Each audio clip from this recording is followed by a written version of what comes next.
Reddit has become a kind of modern campfire, where people gather to share experiences that blur the line between coincidence, psychology, and something far more unsettling. Among the countless posts, a few stories stand out not just because they are frightening, but because they feel real in a way that lingers. They are written in plain language, often by ordinary people, and that normalcy is exactly what makes them so disturbing. What follows is a deep exploration of three such stories, focusing not just on what happened, but on how they unfolded, how they ended, and what might lie beneath the surface if we try to interpret them. The first story revolves around a person who began noticing small inconsistencies in their apartment. At first, it was nothing dramatic, just objects slightly out of place. A chair not tucked in the way it had been left, a cabinet door slightly ajar, or a glass that seemed to have been moved. The writer initially dismissed these things as forgetfulness, something most people can relate to. But over time, the incidents became harder to rationalize. Food began disappearing at a pace that didn't match their habits. They would return home and feel a vague sense that someone had been there, even though there were no signs of forced entry. Eventually, the situation escalated when the writer installed a camera in their kitchen. What they captured is what transformed the story from mildly eerie to deeply terrifying. The footage showed a stranger emerging from a hidden crawlspace in the apartment during the night. This person would move quietly, eat food, and even watch the occupant while they slept, before retreating back into the hidden space. The realization that someone had been living undetected inside the apartment shattered any sense of safety. The story ended with the police being called and the intruder removed, but the emotional aftermath lingered heavily in the writer's account. What makes this story particularly chilling is not just the invasion of privacy, but how long it went unnoticed. The theory here is not supernatural, but psychological and architectural. Old buildings can contain forgotten spaces, and people in desperate situations sometimes exploit them. Yet there is still an unsettling question about perception. How many small anomalies do people ignore before they connect them into a pattern? The fear is grounded in reality. The idea that your home, the place where you feel safest, might already be occupied without your knowledge. The second story is more ambiguous and leans toward the unexplained. A user described driving late at night on a long, empty road. They noticed a car behind them that seemed to be keeping a consistent distance. At first, this didn't seem unusual, but the driver began to test it by changing speed, turning onto different roads, and even pulling into a gas station. The car followed every move. Panic set in slowly, not all at once, as the realization grew that this was deliberate. The writer eventually called a friend and stayed on the phone while driving, describing everything in real time. The follower continued to trail them, never attempting to pass, never signaling, just maintaining presence.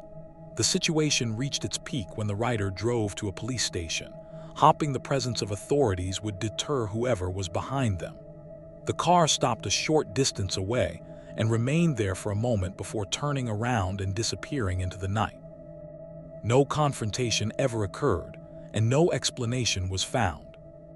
The ending of this story is what makes it so haunting.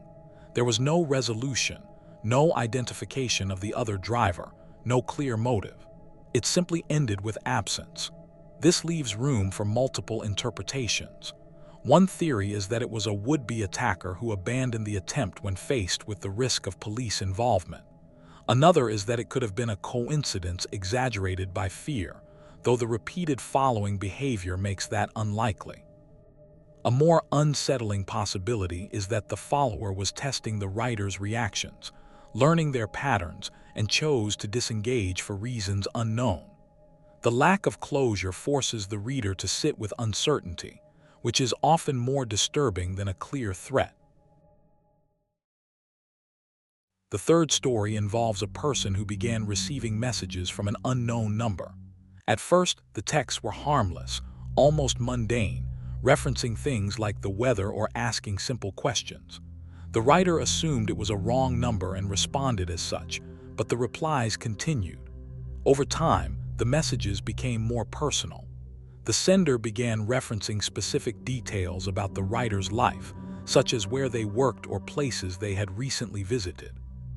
This shift marked a turning point, as what had seemed like a minor annoyance became a potential danger. The writer tried to block the number, but new numbers would appear, continuing the conversation as if nothing had happened. The messages grew increasingly unsettling, hinting that the sender was nearby or watching. At one point, the writer received a message describing exactly what they were wearing at that moment.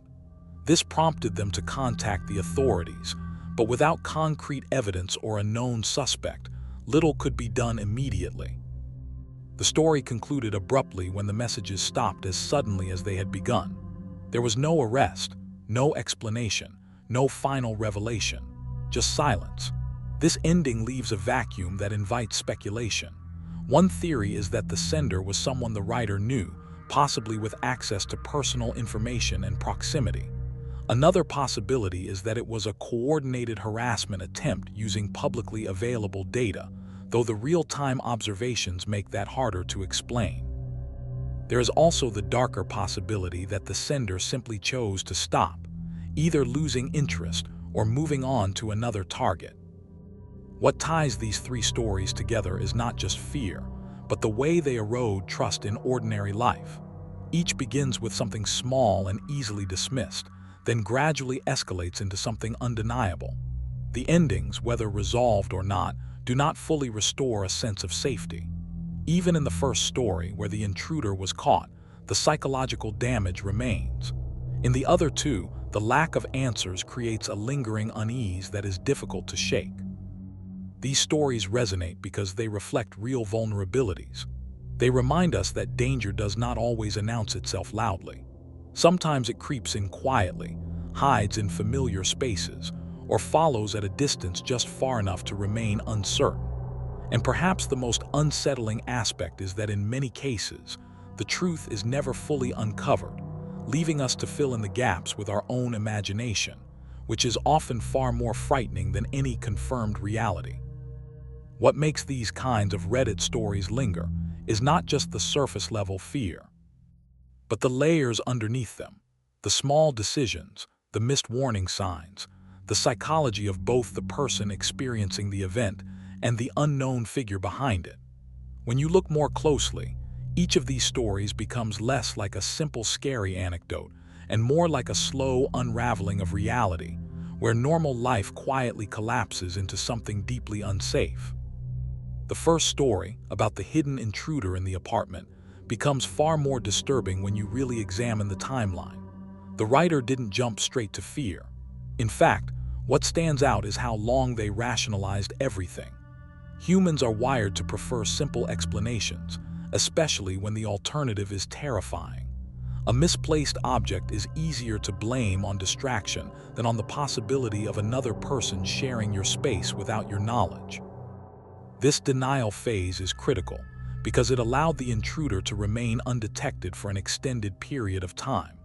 Even after the police removed the intruder, the story doesn't really end in a psychological sense. The writer described feeling unable to relax in their own home afterward. Every small noise regained its threatening potential. This is where the true horror lies, not in the discovery itself, but in the permanent shift in perception. The second story, about being followed by a car at night, becomes more complex when you analyze the interaction as a kind of silent communication. At first glance, it's a straightforward fear scenario. One car follows another. But what makes it so effective psychologically is the ambiguity. The follower never signals their intent. They don't speed up aggressively, they don't attempt to overtake, and they don't make contact. Instead, they maintain a steady, deliberate presence. The third story, involving the unknown texter, becomes even more unsettling when you consider the progression of intimacy in the messages. It doesn't start with overt threats. Instead, it builds gradually, moving from generic communication to highly specific knowledge. This mirrors techniques often associated with psychological manipulation, where trust or normalcy is established before boundaries are crossed. At first, the writer engages with the messages, treating them as a minor inconvenience. This interaction, however brief, may have encouraged the sender. Once the sender realizes they have the writer's attention, the tone begins to shift. The introduction of personal details marks a turning point because it transforms the situation from random annoyance into targeted behavior. What makes these stories endure is that they don't rely on dramatic endings. Instead, they leave behind altered perspectives. The people involved continue living their lives, but with a heightened awareness that something invisible, unpredictable, and potentially dangerous can exist just beneath the surface of everyday reality.